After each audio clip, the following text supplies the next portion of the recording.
కల్వ సుజాత గుప్తా మనతో ఉన్నారు, మనం మాట్లాడదాం. కవిత రాజీనామా చేయడం కానీ దీని వెనుక కాంగ్రెస్ పార్టీ ఉందని చెప్పేసి చర్చ జరుగుతుంది. వెనకాల ఉండాల్సిన అవసరమే ఉంది. కవితనే బహిరంగంగా వచ్చి తాన్ని స్టేట్మెంట్ ఇచ్చింది. తీహార్ జైలుకు పోయి వచ్చింది కదా కవిత. ఏం చేసింది? నాకు లిక్కర్ వ్యవహారమే తెలియదు అన్నట్టుగా. కేటీఆర్ అరెస్ట్ చేస్తే బీఆర్ఎస్ మైలేజ్ వచ్చిందని అరెస్ట్ చేయట్లేదు, అంతేనా? మీరు వాళ్ళ అవినీతి పుస్తకాన్ని తయారు చేసింది మేమే. బయటకు రోడ్డు మీదకి వచ్చి చిల్లరోళ్ళలాగా కొట్లాడుకుంటుంటే కేసీఆర్ని అరెస్ట్ చేసే దమ్ము లేకనే కాంగ్రెస్ పార్టీ సిబిఐకి అప్పచెప్పిందని చెప్తున్నారు. మా దమ్ముల నుంచి లెక్క పెట్టేట 12,000 కోట్ల రూపాయల డ్రగ్స్ హైదరాబాద్లో దొరికింది. హోమ్ మినిస్టర్కి ముడుపులు అందినాయని చెప్పేసి ఆయన మాట్లాడుతున్నారు. తన ఈపు తనకే కనబడదని రేవంత్ రెడ్డిని ఎక్కడ కలుపుతారు విధవ. తెలంగాణలో కాంగ్రెస్ పార్టీ పూర్తిగా విఫలమైపోయింది, పరిపాలనే చేత కావట్లేదు. అవును, అఫ్ కోర్స్ కాంగ్రెస్ కి ఇలాంటివి చేత కావు. టీఆర్ఎస్ లాగా మాట్లాడితే కరెక్ట్ కాదు. ఏంది ఎన్నో మంది మీలాంటి వాళ్ళు మాత్రం డిబేట్లు చేసిండ్రు. ఈ రోజు హైడ్రా వద్దంటారా చెప్పండి. అంటే డబ్బులున్న వాళ్ళు అయితే కోర్టులకు వెళ్ళి నోటీసులు తెచ్చుకోవచ్చు, సామాన్యులు అయితే విత్ ఇన్ 5 minutes లో నన్ను ఖాళీ చేయాలి. ఎందుకు నిన్న రోడ్ వైండింగ్ లోనే రేవంత్ రెడ్డి గారి ఇల్లు ప్రచారం కోసం అనుకోవచ్చు. స్థానిక సంస్థల ఎన్నికలకు వెళ్ళడానికి భయం వేసే మళ్ళీ కోర్టుకు వెళ్ళారా? ఏంటది కోర్టుకు వెళ్ళింది? ఎవరు వెళ్ళిన కోర్టుకి? వాళ్ళు గెలుస్తామని చెప్తున్నారు. వాళ్ళ మొక్కలు ఉన్న పార్టీ ఉంటుందో తెలియదు. 10 గెలుస్తారట. నమస్తే. ఈరోజు తెలంగాణ రాష్ట్ర రాజకీయాలు ప్రతి విషయంలోనూ చర్చనీయాంశమైనవి.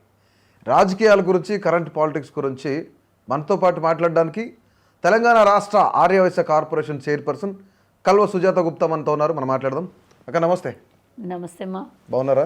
బాగున్నా. రైట్ అక్క, అంటే నేను క్వశ్చన్ చేయడం, మీరు దాన్ని డిఫెండ్ చేయడమో, కేసీఆర్ తిట్టడం ఇవన్నీ వద్దు.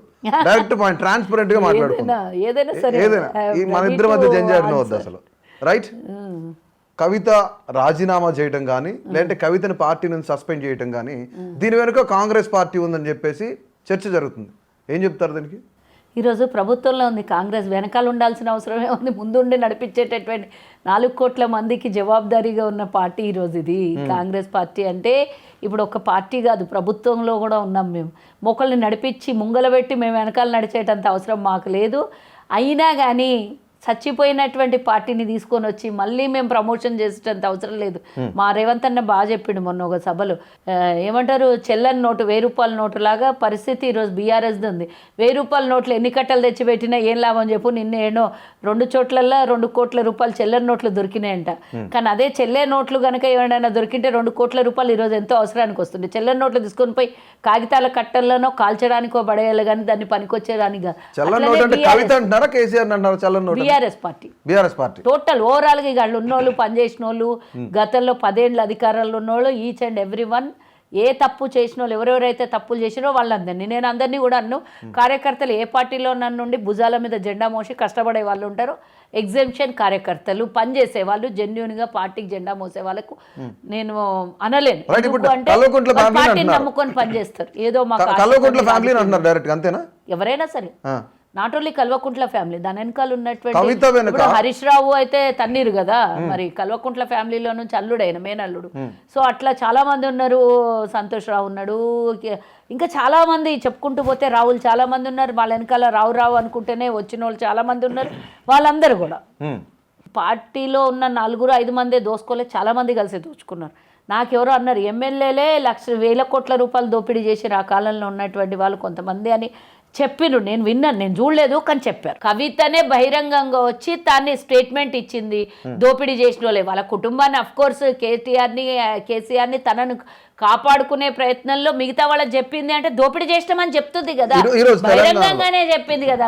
ఇంకా అంతకన్నా పెద్ద సాక్ష్యం అవసరం లేదు, కవితనే సాక్షి. తెలంగాణలో చాలా మంది విశ్లేషకులు చెప్తున్న మాట ఏంటంటే, కాంగ్రెస్ వచ్చి 20 నెలలు అవుతుంది, వచ్చిన ఫస్ట్ లో కేటీఆర్ రేపు అరెస్ట్ అవుతున్నాడు, ఎల్లుండి అరెస్ట్ అవుతున్నారని హడావుడి చేసింది. ఎందుకు కేటీఆర్ని అరెస్ట్ చేయట్లేదు? మరి ఇప్పుడు కేటీఆర్ది తప్పని చెప్తున్నారు. ఫార్ములా రేస్లో ఏదైతే కొంత దోపిడీ జరిగిందని చెప్తున్నారు. బీఆర్ఎస్ మీరు అన్నట్లు బీఆర్ఎస్ అయిపోయింది, దాని పని అయిపోయింది అన్నారు. అలాంటి బీఆర్ఎస్ మళ్ళీ కాంగ్రెస్ బతికిస్తుంది అనుకునే చేయట్లేదా?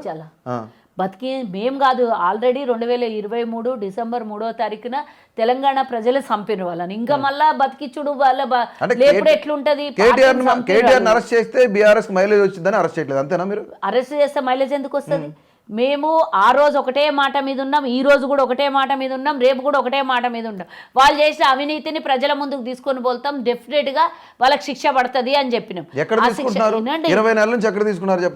సంవత్సరాల నుంచి బీజేపీ కేంద్రంలో ఉన్నది, వాళ్ళని ఒక్క మాట అడగరు. కానీ మేము చెప్పిన దాన్ని తూచా తప్పకుండా కాళేశ్వరం ఇష్యూ పూర్తిగా 665 పేజీల వాళ్ళ అవినీతి పుస్తకాన్ని తయారు చేసింది మేమే, మా అధికారులు, మేము కమిటీ వేసినటువంటి అధికారులే, మేము ఇచ్చి కూర్చోబెట్టినటువంటి కమిటీనే ఈరోజు వాళ్ళదంతా బట్టబయలు చేసి బయటకు తీసుకొని వచ్చింది మేమే.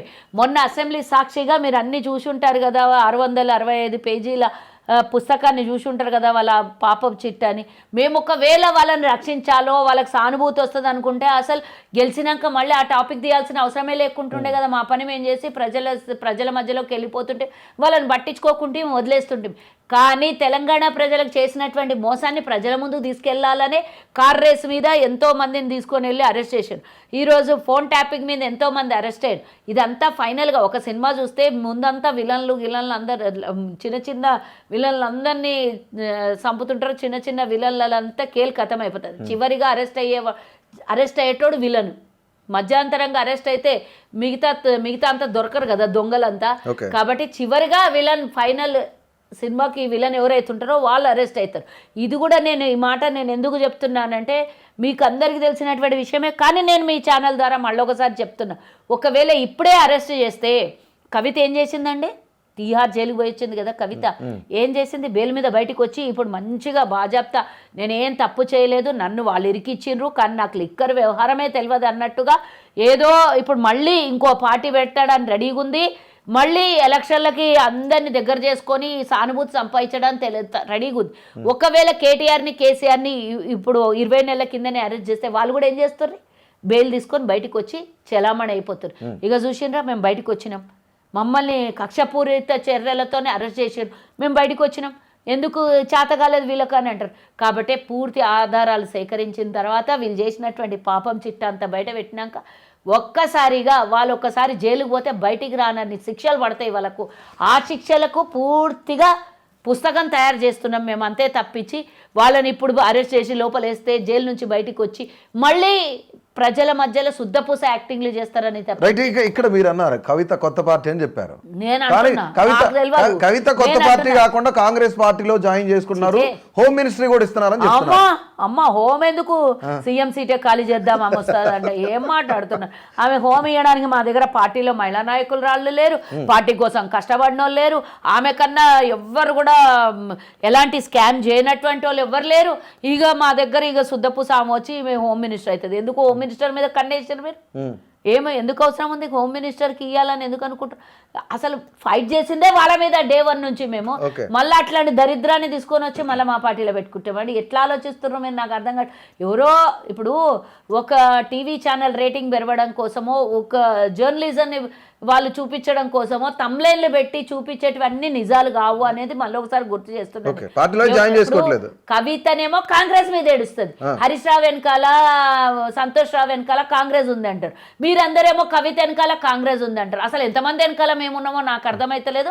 మొత్తానికి మేము ఎవరి వెనకాల ఉండం, మేము ఈరోజు అందరి కన్నా ముందున్నాం. మేము నాయకత్వము, నేనేం చెప్తున్నా, నాయకులం మేము. ఈ రోజు ప్రభుత్వాన్ని నడిపిస్తున్న వాళ్ళము. 5 ఏళ్ల కోసం ప్రభుత్వం మాకు అధికారం ఇచ్చింది. మేము ముంగలుండి మా ముఖ్యమంత్రి గారు వెనకాలంతా కార్యకర్తలు కానీ ఇంకా ప్రజాసేవ కోసం కానీ ప్రజాపాలన కోసం నడిపిస్తారు తప్పించి ఎవరెనకాలలో మాకు ఉండాల్సినటువంటి దౌర్భాగ్యం మాకు లేదు. ఇట్లాంటి వాళ్ళు చిల్లర మల్లర వాళ్ళు వచ్చి కాంగ్రెస్ పార్టీలో జాయిన్ అయితే కాంగ్రెస్ పార్టీ అంటే ఆ ఉద్దేశం ఏంటో నాకు అర్థం కాదు. కాంగ్రెస్ పార్టీకి చెడ్డ పేరు రావాలని ఉందా, లేకపోతే కాంగ్రెస్ పార్టీ ఏదన్నా నాయకత్వానికి లోపం ఉందని ఇంకొకళ్ళని కాంగ్రెస్ పార్టీలో చేర్చుకుంటామా? ఎందుకండి మాకు వాళ్ళంతా నాకు అర్థం కావట్లేదు. వాళ్ళని వాళ్ళు బతికించుకోవడం కోసము బీజేపీ వాళ్ళ మీద తెస్తున్నటువంటి ఒత్తిడికి మేము ముగ్గురమే శుద్ధపూసలు, వాళ్ళని బీజేపీలోన్నా చేర్చుకోండి, లేకపోతే వాళ్ళిద్దరినన్నా సిబిఐ అరెస్ట్ చేసుకోండి, మా ముగ్గురిని విడిచిపెట్టేస్తే మేము ముగ్గురం కలిసి బీఆర్ఎస్ని మళ్ళీ టీఆర్ఎస్ చేసుకుంటామనే ఆలోచన వాళ్ళకున్నదో లేకపోతే ఏం ప్రెషర్ పెడుతున్నారో అది వాళ్ళని అడగండి అండి. వాళ్ళ ఇద్దరి మధ్యలో, వాళ్ళ కుటుంబం మధ్యలో తగాదాలు, వాళ్ళ ఆస్తి పంపకాల దగ్గర వచ్చినటువంటి సమస్యలతో బయటకు రోడ్డు మీదకి వచ్చి చిల్లరోళ్ళలాగా కొట్లాడుకుంటుండే ఈరోజు వాళ్ళని పట్టుకొని వచ్చి ఈరోజు ఆమె అన్న మాటలు ప్రతి మాట గుర్తు చేసుకోవాలండి. హరీష్ రావు ఒక్కొనికే లేవండి డబ్బులు. హరీష్ రావు దగ్గర ఎన్ని వేల కోట్లు ఉన్నాయో భగవంతునికే తెలియాలి. ప్రతి ఒక్కరు ఈరోజు హరీష్ రావు చిట్టా అంతా సోషల్ మీడియా పరంగా బయట పెడుతున్నారండి. హరీష్ రావు దగ్గర ఉన్నటువంటి స్ట్రైట్ ఫార్వర్డ్ ఒక మాట అడుగుతాను. ఈ స్టేట్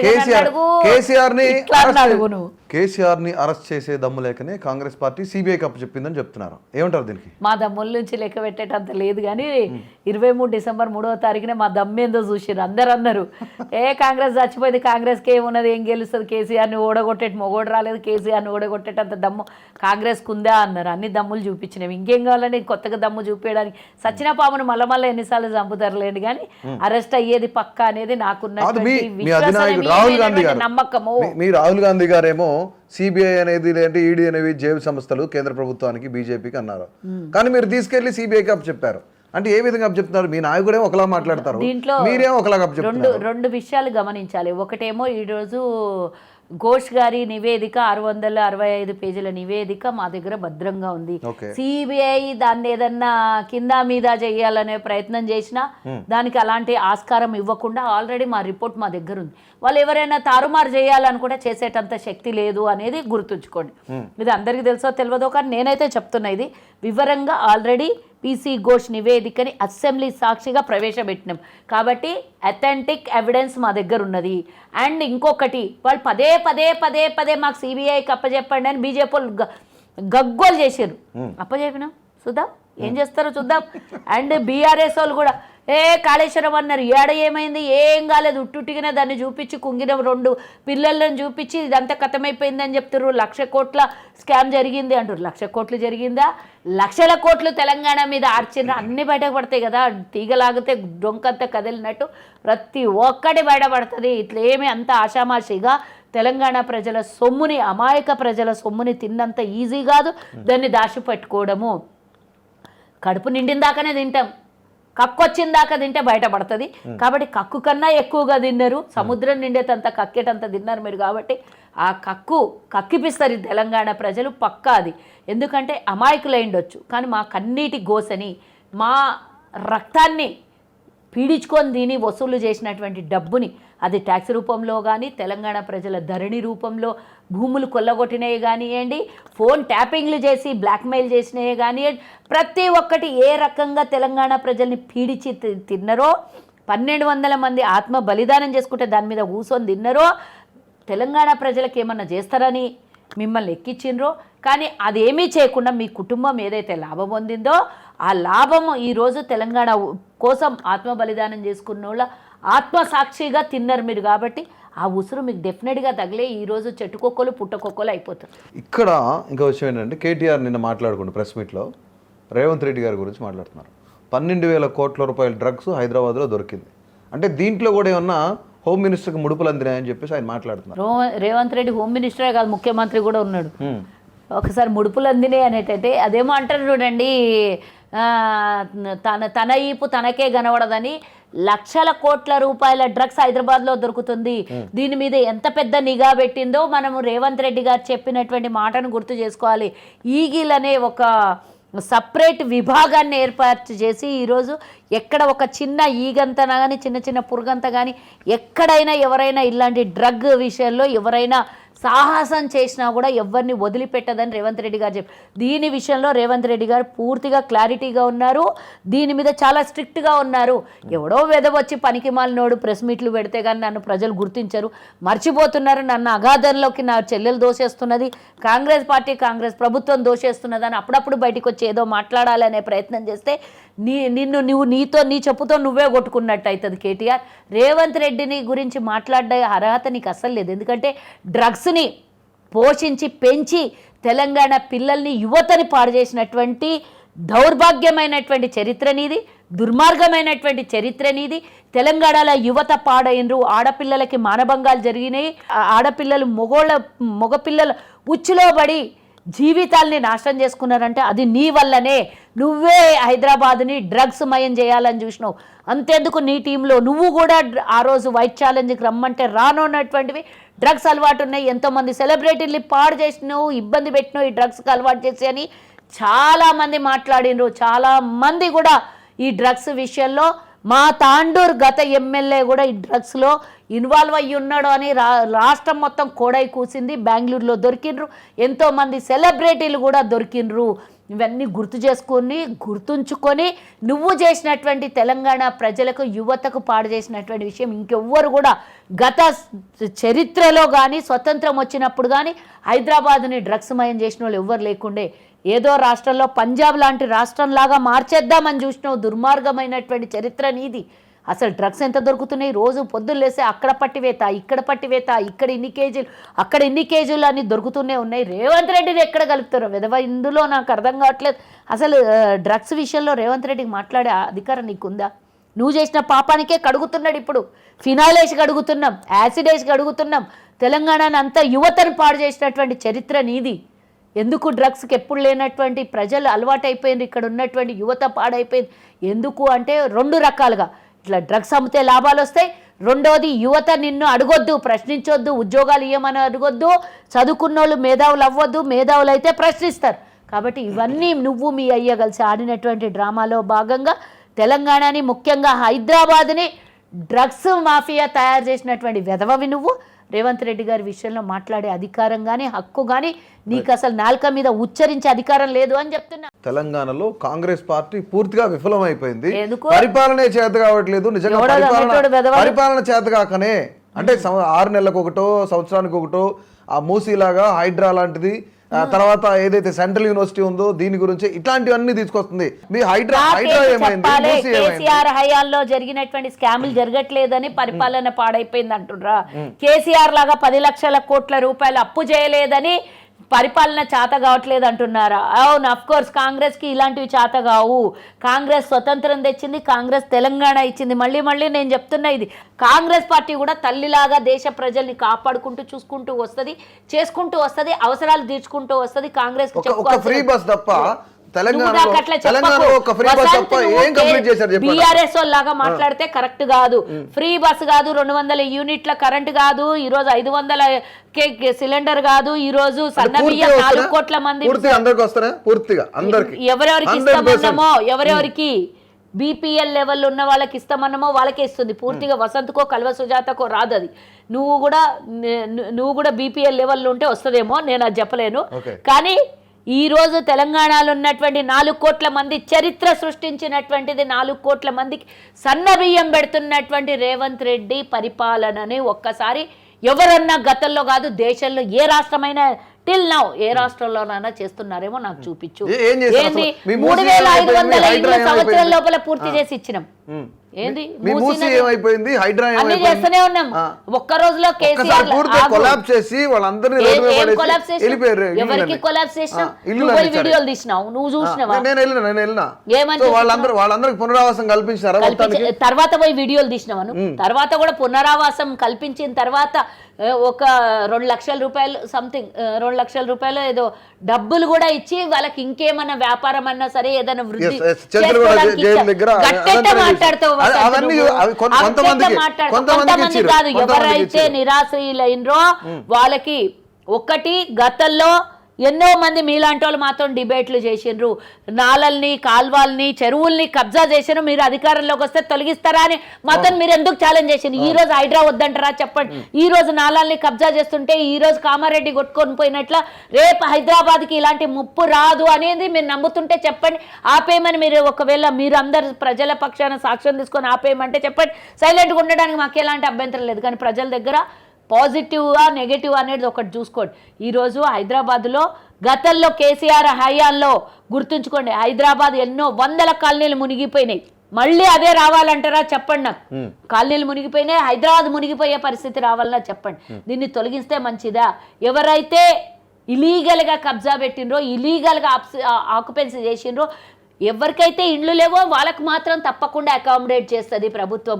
ఎవరైతే ఇలీగల్గా ఆక్యుపెన్సీ చేసిండ్రో వాళ్ళని తొలగించాలన్నా వద్దా? వసంతగా నువ్వు చెప్తావా, వ్యక్తిగతంగా చెప్తావా, మీడియా పరంగా చెప్తావా, తెలంగాణ 4 కోట్ల మంది ప్రజల పరంగా చెప్తావా? చెప్పు నువ్వు.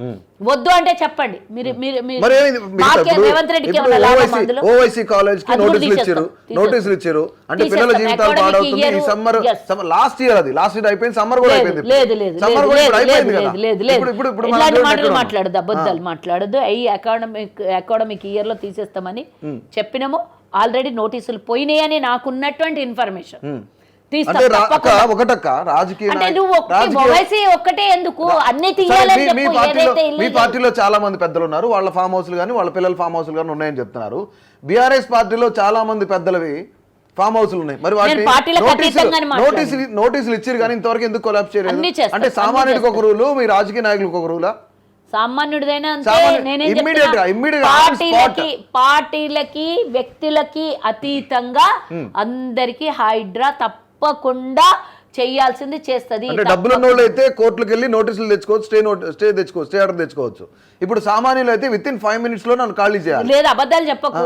నిజం కాదా? ఇంతవరకు రాజకీయ నాయకుడిది ఒక్క ఇల్లు, ఒక్క ఫామ్ హౌస్ కూల్చినట్టు చేసేసారు. అంతెందుకు నిన్న రోడ్ వైండింగ్ లోనే రేవంత్ రెడ్డి గారి ఇల్లు తీసేసారు ఊర్లో. ప్రచారం కోసం అనుకోవచ్చు. ఎందుకు అనుకుంటావు? ప్రచారం అని తీసేద్దా? తప్ప ఎవరిదైనా ప్రచారం ఎందుకు చేస్తారు? ప్రచారం చేయాలి. ఆయనదైనా సరే ఎవరిదైనా సరే పాజిటివే కదా అది తీసిండ్రు అని. అందరివి తీసేస్తామనడానికి రేవంత్ రెడ్డిదే ముందు తీసి చూపించారు. నాదైనా సరే, మీదైనా, సామాన్యుడైనా సరే, ముఖ్యమంత్రి అయినా సరే ఒకటే అని చూపించిండ్రా లేదా? ఆదర్శంగా చూపించిండ్రా లేదా? ఆదర్శమే తెలంగాణ మొత్తం చూపిస్తాము. ఇప్పుడు అందరు అడుగుతుర్రంట, మొన్న కామారెడ్డి పోతే హైడ్రా మా కామారెడ్డికి రావాలి అని అడుగుతున్నట్టు. మరి ప్రజలది మెజార్టీ ప్రజల అవసరాలు తీర్చుదామా మనము? ఇది పార్టీల పరంగానో వ్యక్తిగతంగానో లేకపోతే డబ్బున్నోడో అని కాకుండా నేను కూడా చెప్తున్నా, ఎవరైనా సరే పార్టీలకు అతీతంగా తప్పు చేసినోడు ఎవరైనా సరే శిక్షకు అర్హుడు. బట్ దానికి కూడా కొన్ని లిమిట్స్ ఉంటాయి. ఆ లిమిట్స్ను క్రాస్ చేయొద్దు అనేది కొంత కోర్టు ఆర్డర్ల వల్ల కొన్ని ఆగిపోయినాయి, వాస్తవమే. ఆ కోర్టు ఆర్డర్స్ లేనివి ఏవేవైతే తీయాలనో డెఫినెట్గా తీయాల్సి వస్తే తప్పకుండా రంగనాథ్ గారి కమిటీ తప్పకుండా దాని మీద యాక్షన్స్ తీసుకోవాలని మీరు కోరుకోండి. ఇలాంటి మాటలు కాకుండా పాజిటివ్ వైబ్రేషన్. చివరిగా ఒక ప్రశ్న అడుగుతా నేను. స్థానిక సంస్థల ఎన్నికలకు వెళ్ళడానికి భయం వేసే మళ్ళీ కోర్టుకు వెళ్ళారా? ఏంటది కోర్టుకి వెళ్ళింది? ఎవరు వెళ్ళిన కోర్టుకి? కొంతకాలం మాకు గడువు కావాలి. 32% కోసం మేము అడిగింది. ఎందుకంటే మేము ఇచ్చినటువంటి వాగ్దానాలు ఒక్కొక్కటి నెరవేర్చుకుంటూ వస్తున్నాం ఈ రోజు. ఆ నెరవేర్చడంలో భాగంగా వాళ్ళకి స్కూటీ ఏమైంది? 18 నెలల ఆడపిల్లలందరూ, 18 సంవత్సరాల నిండిన ఆడపిల్లలందరూ చెప్పారు. 2,500 ఇస్తానన్నారు. వికలాంగులు పెన్షన్ 6,000 ఇస్తాన్నారు, 4,000 పెన్షన్ ఇస్తాన్నారు. ఇవన్నీ ఏమైనా మరి అన్ని ఒక్కొక్కటి అన్నారు. ఒక్కొక్కటి అందుకనే చెప్తున్నా, మాకు 3.5 లక్షల నుంచి 4 లక్షల కోట్లని దరిద్రుడు చేసిన దుమ్మిడి అనుకున్నాం మేము, అప్పు అనుకున్నాం. తీరా చూస్తే 8,20,000 కోట్ల రూపాయలు నెత్తి మీద భారం పడి నెలకి 6,500 కోట్లు వడ్డీ కడుతున్నాం. ఒకవేళ ఆ భారం కనుక అట్లీస్ట్ సగం తగ్గిన 3,500 కోట్లు మళ్ళీ మేము ఇచ్చినటువంటి వాగ్దానాలకి పథకాలకు వాడుకున్నా మాకు సఫిషియంట్ అమౌంట్ అవుతుండే. అది అనవసరమైనటువంటి బడన్ ఎక్స్ట్రా అమౌంట్ పడడం. ఆగండి, వాళ్ళు చేసినటువంటి అప్పు 10%. నువ్వు మళ్ళీ అది రిపీట్ చేయకు. ఎన్నికల శాతంలో మాకు తెలుసు. ఆగమ్మ నువ్వు కొంచెం చెప్పితే వినే ఓపిక ఉండాలి. 10% వడ్డీలు తెచ్చినవన్నీ దాన్ని కంట్రోల్ చేస్తూ తక్కువ వడ్డీతో తీసుకొని పాత బకాయిలు తీర్చుకుంటూ మెల్లిమెల్లిగా ఆ బకాయిల వడ్డీలు తగ్గించుకుంటాడానికి ప్రయత్నం చేస్తుంది మా ప్రభుత్వము. వడ్డీలు కట్టుకుంటూ పోతే నేను నెక్స్ట్ నా కొడుకు, నా మనవడు కూడా ఆ వడ్డీలు కడతాం కానీ బాకీలు తీర్చలేని పరిస్థితికి వస్తుంది. అవసరం ఉన్నట్టు ఏది పడితే అది తాకట్టు పెట్టేసి 10% అయినా 11% అయినా 12% అయినా వడ్డీలు తెచ్చి రాష్ట్రాన్ని భ్రష్టు పట్టించినటువంటి వెధవకి తగ్గించుకుంటూ ఫస్ట్ ఏదైతే నీడ్ ఉందో ఆ వడ్డీలు తగ్గితే మనం తెలంగాణ ప్రజలకు ఇంకా అదనంగా సేవ చేయొచ్చని మా ప్రభుత్వం ఆలోచిస్తుంటే, ముఖ్యమంత్రి గారు 14 నుంచి 16 గంటలు పనిచేస్తూ అహర్నిశలు శ్రమిస్తుంటే, ఒక్కరోజు కూడా సెలవు తీసుకోకుండా పనిచేస్తుంటే ఏం చేసిండ్రక్క అంటే ఇంకెన్ని చెప్పాలి? ఈరోజు 3,500 ఇండ్లు ఇస్తుంది, సన్నబియ్యం ఇస్తుంది, 9 లక్షల రేషన్ కార్డులను ఇస్తుంది. ఆ దరిద్రులు 10 ఏళ్ళు ఉంటే ఒక్క రేషన్ కార్డు ఇవ్వలేదు. 19 లక్షల మంది రేషన్ కార్డులను తీసేసినటువంటి చరిత్ర ఆ దరిద్రులది ఉన్నది. ఈరోజు మేము 9 లక్షల రేషన్ కార్డులు కొత్తవి సృష్టించి అడిషన్లు చేసినాం, కొత్తవి అంటే పాత కార్డులలో అడిషన్స్ చేసినాం, కొత్తవి 9 లక్షలకు పై చిలుక రేషన్ కార్డులు ఇచ్చినాం. ఎవరైనా ఈ సాహసం చేస్తారా? దగ్గర 1 కోటి కార్డులు ఉన్నాయి ఈరోజు తెలంగాణలో. ప్రతి ఒక్క మధ్యతరగతి చిన్న తరగతి వాడు అందరికీ కూడా పథకాలు అందాలి, అందరూ కూడా భాగస్వాములు కావాలి. తెలంగాణలో అందరికీ అన్నీ అందాలనే మా ప్రయత్నం చేస్తున్నాం. 9 లక్షల రేషన్ కార్డులు ఇవ్వడం అంటే ఉట్టి కార్డు ఇచ్చి ఊరుకోవడం కాదు. దాని మీద సన్నబియ్యం ఎలిజిబిలిటీ ఉంటుంది, ఇల్లు లేనివానికి ఇల్లు వస్తుంది, ఆరోగ్యశ్రీ కార్డు వర్తిస్తుంది, ప్రతి ఒక్కటి ఎలిజిబిలిటీ బీపీఎల్ లెవెల్లోకి వచ్చేస్తారు వాళ్ళు. కాబట్టి బీపీఎల్ లెవెల్లో అదనంగా 9 లక్షల కుటుంబాలు చేరినాయని మీరు ఎందుకు ఆలోచించట్లేదు? దాని వెనకాల ప్రభుత్వానికి ఇంకా అదనంగా భారం పడుతున్నా భరిస్తూ తెలంగాణ ప్రజలకు నీడ్ ఏందో ప్రతి ఒక్కటి చేసుకుంటూ పోతున్నాం. ఉట్టి ఉచిత బస్సు ఇచ్చిండ్రంటే ఈ రోజుకి 200 కోట్ల సార్లు మహిళలు ప్రయాణం చేసినటువంటి టికెట్లు కట్ అయినాయి. అదే మన ఈజీయా? గతంలో ఆర్టీసీని నష్టాల్లోకి తీసుకొని పోయి వాళ్ళని కనీసం ఈరోజు లాభాల్లో బాటల్లోకి వెళ్ళినాం కదా, వాళ్ళ బాకీలు కూడా ఇయ్యలేనటువంటి పరిస్థితికి తీసుకొని వచ్చి ఆర్టీసీని పూర్తిగా అమ్మేసే పరిస్థితికి తీసుకొని వచ్చిన కేసీఆర్ బస్సులు నమ్మేద్దామనే ఆ ప్రయత్నం నుంచి ఈరోజు లాభాలను తీసుకొని వచ్చి ఆర్టీసీని తీసుకొస్తున్నాము, ఆరోగ్యశ్రీని పెంచినాము, 10 లక్షలకు పెంచినాము. ఈరోజు ఏది అడిగితే అది ప్రజల కోసం మహిళల్ని 1 కోటి మంది మహిళల్ని కోటీశ్వరులను చేయాలని, మహిళలకి వడ్డీ లేని రుణాలను ఇస్తున్నాం. ఇన్ని చేస్తున్నాం ఆ ప్రభుత్వానికి. ఏం చేసిండ్రు అని అడిగితే నువ్వు 2 గంటలు ఇంటర్వ్యూ తీసుకున్నా 2 గంటల సేపు నేను చెప్తా 20 నెలల కథ. ఏం చేసిండ్రు అని అడిగే ప్రశ్న కాదు. ఇంత ఆర్థిక వ్యవస్థ ఇంత నష్టాల్లో కష్టాల్లో ఉన్న అక్క మీ ప్రభుత్వము, మీ ముఖ్యమంత్రి కష్టాల నుంచి, మీ కాదు మన ముఖ్యమంత్రి కష్టాలను అధిగమించి ఆర్థిక వ్యవస్థని అధిగమించి ఈరోజు అన్ని వ్యవస్థల్ని సరిగ్గా చేయాలని ప్రయత్నం చేస్తున్న మా ప్రభుత్వాన్ని పట్టుకొని క్వశ్చన్స్ చేస్తే మేము ఊరుకుంటాం. ఆ విధవ నిన్న ప్రెస్ మీట్ పెట్టి మేము అధికారంలోకి వస్తే 24 గంటలు నీళ్ళు ఇస్తాడంట. మళ్ళీ ఏమి ఇస్తాడో నాకు అర్థం కాలేదు. నిండా ముంచి నీళ్ళు ఇస్తా అంటాడు, మళ్ళీ వస్తానని చెప్తున్నారు. అదే కదా వాడేమో చెప్పుకుంటున్నాడు. నిన్న ఏం పీకినవయ్యా, 11 సంవత్సరాల అధికారంలో ఉండి ఇప్పుడు మళ్ళీ వస్తానంటే 24 గంటలు నీళ్ళు ఇస్తాడంటే అడికెళ్ళి తెస్తావు. హైదరాబాద్లో ట్యాంక్ బండిని కొబ్బరి నీళ్లు చేస్తా, చుట్టూ వందల అదేమంటారు పెద్ద పెద్ద భవనాలను లేపుతా అన్న విధవని నమ్మిండ్రు. మూసీ గురించి అదే మాట్లాడారు కదా మీరు కూడా. ఇంకా మేము మాది ఇంకా 3 అదే చేస్తానన్నారు కదా మీరు కూడా. మూసీ గురించి మూసి ప్రక్షాళన చేస్తా ఉన్నాం, కొబ్బరి నీళ్ళు చేస్తాం, కేసీఆర్ కూడా వచ్చి నీళ్ళు తాగుతామని మేము వాళ్ళలాగా ప్రగల్భాలు పలకలేదు. మేము మొదలు పెట్టినాం. దానికి చాలా ఎన్నో దేశాలు వెళ్ళి తిరిగేసి వచ్చిండ్రు మా టూరిజం శాఖ మంత్రులు, అలాగే ఇరిగేషన్ శాఖ మంత్రులు, ముఖ్యమంత్రి గారు చాలా మంది ట్రావెల్ చేసి వచ్చిండ్రు. దీన్ని ఎలా చేయాలి, ఒక్కరోజుతో అయిపోయే పనేనా మూసిని? నిన్న కూడా ముఖ్యమంత్రి గారు స్టేట్మెంట్ ఇచ్చిర్రు, చేసి తీర్తా అన్నారు మూసిని. జూబ్లీ హిల్స్ కొట్టి చూపిస్తామని చెప్తున్నారు. దీంతో పాటు 10 నియోజకవర్గాలు ఎవరైతే పార్టీ ఫిరాయించిన ఎమ్మెల్యేలు ఉన్నారు, మీ పార్టీకి వచ్చిన వాళ్ళు ఉన్నారు, ఆ 10 నియోజకవర్గాల్లో మనం గెలవబోతున్నాం అని చెప్తున్నారు. ఏం చెప్తారు దానికి? అన్ని గెలుస్తాం. ఎందుకు గెలవ? వాళ్ళు గెలుస్తామని చెప్తున్నారు. బీఆర్ఎస్ వాళ్ళ మొక్కలకు ఉన్న పార్టీ ఉంటుందో తెలియదు. దిక్కు దివాడా లేకుండా 4 దిక్కుల చెట్టుకోకలు పుట్టకోకలు 10 గెలుస్తారంట. 17 పార్లమెంట్లలో ఒక్కరు కూడా గెలవలేదు. మొన్న ఎమ్మెల్సీ ఎన్నికలకు అభ్యర్థి గతి లేక పోటీ చేయకుండా విరమించుకున్నారు. ఇక వీళ్ళు దేవుడా ఎందుకయ్యా. స్థానిక సంస్థల ఎన్నికల గురించి కానీ, ఈ 10 నియోజకవర్గాల గురించి కానీ, బైపోల్ గురించి కానీ వచ్చిన రోజు మాట్లాడదాం. జూబ్లీ హిల్స్ ఎన్నికైతే ఉన్నది, దాని గురించి చెప్పమంటే చెప్తున్నా. దాంట్లో 100% కాంగ్రెస్ క్యాండిడేట్ గెలుస్తాడు, ఎమ్మెల్యే అవుతాడు. డెఫినెట్గా ప్రభుత్వం, కాంగ్రెస్ ప్రభుత్వం అక్కడ జెండా ఎగరేస్తుంది. 3 రంగుల 3 వన్నెల జెండా ఎగరేస్తుంది జూబ్లీ హిల్స్ గడ్డ మీద. రైట్.